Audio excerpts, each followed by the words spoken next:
حکومت امریکا و بداخستی بمینتن تفی پسند کرنا قانونا بوجا حکومت لجواتا سیناتوران و هر وصا لجواتا نونران حتی که سروک دونالد ترامپ و قانونه پسند بکر دانستاندن دناف جواتا کنگرسی دا حتی دمجمیر سی سپیده بردوان بو سیناتور کوماری جویلاتا کنتاک پوران دنگدان بو دم چند دمجمیران را گرد و دجی پسند کرنا برنویسا قانون بوجا راوستا.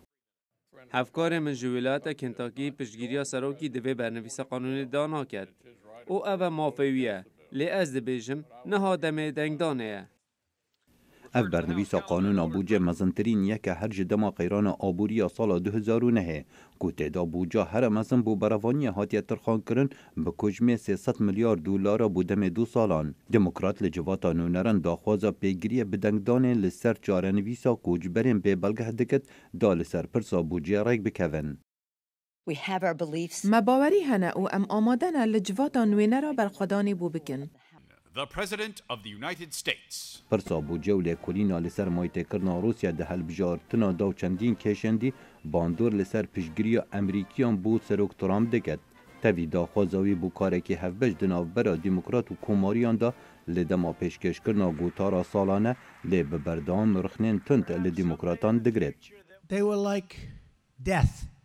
او وکو مریانه نه امریکینه کسک دبیجید خائنن بله از باور دکم اره اوه بخیانت هیتا ناف کرن بوچینه. Can we call that treason? Why not? راپرسی دیار دکم پیشگیری سروک دونالد ترامپ دناف امریکیان داج بر باجبون آراوش و آبوری هندک پیش دکوید و شارزا باور دکن اگر دگل دیموکراتان ریک نکوید رنگ بودم که درش زیانه بگهینته.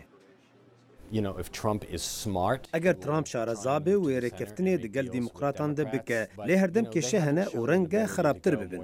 تاوی که پیشگیری امریکیان بو سیاست سروک دونالد ترامپ بریجا 40 ساده لی اوه باشترین آسته لدم 7 ماهان دا و رنگ تیرا هنده بکت دا سالاداری یا کوماریان دناف کنگرسی دا لحل بجارتنین بید دریج بکت. خالد فتاح، دنگ امریکا.